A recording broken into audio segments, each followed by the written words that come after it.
नमस्कार दोस्तों। वक्त बदल गया है लेकिन ढर्रा नहीं बदला। एक शब्द है कुर्सी। कुर्सी जो है उसका अब एक मुहावरे के रूप में प्रयोग होता है कि कुर्सी लोगों को, बैठने वालों को पागल बना देती है। कुर्सी पर बैठते ही आदमी का दिमाग जो है वो सातवें आसमान, हालांकि मुझे नहीं पता चला अब तक कि सातवां आसमान कौन सा है। लेकिन ये पता हो भी तो मैं शायद आपसे बांटने का, जानकारी बांटने में परहेज़ भी करूंगा, क्योंकि उसका ताल्लुक़ फिर एक मज़हब से है। किसी मज़हब से जुड़ी हुई कोई चीज़ जो है उसको आसानी से छेड़ना न तो संभव है और ना ही कोई ऐसी बात की जानी चाहिए कि पता नहीं अब किस बात पे क्यों लोग नाराज़ हो जाएं। बहरहाल उस ज़िक्र को छोड़िए, लेकिन मैं जो बात आपसे कर रहा हूँ, साझा कर रहा हूँ, वो जानकारी जो साझी कर रहा हूँ वो दिलचस्प है अपने आप में।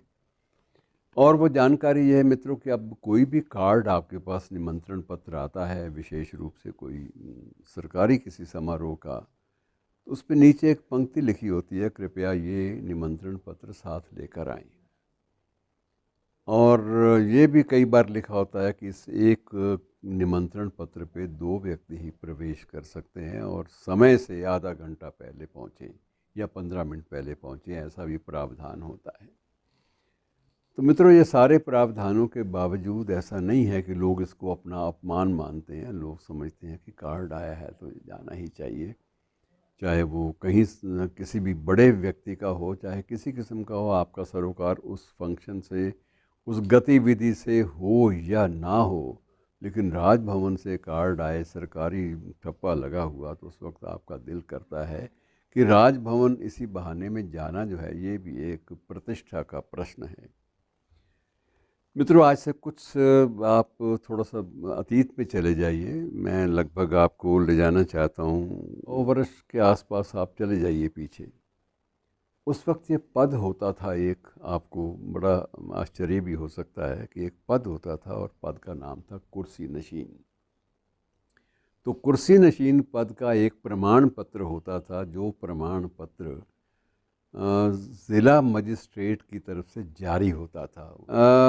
कुर्सी नशीन का भी प्रमाण पत्र, मतलब यह है कि उस प्रमाण पत्र को लेकर आप किसी भी सरकारी दफ्तर में जाएंगे, किसी फंक्शन में जाएंगे, समारोह में जाएंगे, तो आपको कुर्सी मिलेगी यदि वो प्रमाण पत्र है।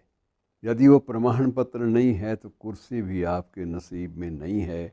और इस प्रमाण पत्र के लिए बाकायदा पहले एक आवेदन पत्र दिया जाता था। आवेदन पत्र में अपने पूरे वंशावली, अर्थात अपनी जो वंश की स्थिति है, अपने पिता का नाम, एड्रेस पूरा, अगर आज का वक्त होता तो आधार कार्ड भी मांग लिया जाता और पैन कार्ड भी मांग लिया जाता, लेकिन उस वक्त पैन कार्ड, आधार कार्ड नाम की कोई चीज़ नहीं होती थी।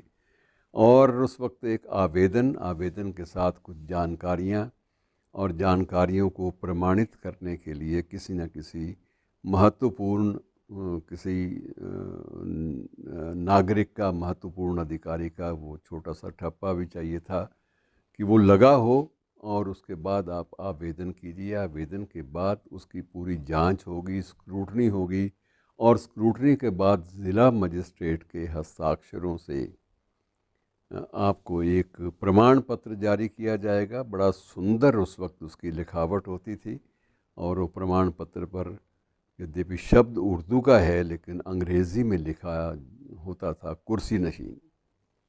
और आप, कई लोग ऐसे इस बात के, इस रुतबे के, इसको भी प्रतिष्ठा का प्रश्न मानते थे, और इसे भी लोग फ्रेम करवा कर अपने घर में टांगा करते थे, क्योंकि ये प्रतिष्ठा का सवाल था। और अपने बच्चों को भी दिखाया करते थे, देखो मुझे सरकार की ओर से कुर्सी नशीन का प्रमाण पत्र मिला है, मुझे कुर्सी मिलती है, मैं कहीं जाऊं। मतलब किसी भी सरकारी दफ्तर में जाकर कुर्सी पा लेना, ये भी कुछ लोगों का एक प्रकार से लक्ष्य होता था कि जब ये मिल जाए तो समझो कि बहुत कुछ मिल गया। और उस काल में भी ये आज की तरह से आरोप प्रत्यारोप लगते थे कि फ़लाँ आदमी ने सिर्फ़ एक प्रमाण पत्र के लिए उस ज़माने में 1100 रुपया या 2100 रुपया भी दिया, और उसे बमुश्किल ये प्रमाण पत्र मिला। तो मित्रों कितने आप कई बार लगता है कितने भोले लोग थे, हमारा जो तंत्र था तब कितना मासूम था। या कह लीजिए कि उस वक्त लोग छोटी छोटी बात में अपनी खुशियाँ ढूंढ लिया करते थे, उपलब्धि ढूंढ लिया करते थे, कितनी बड़ी बात थी।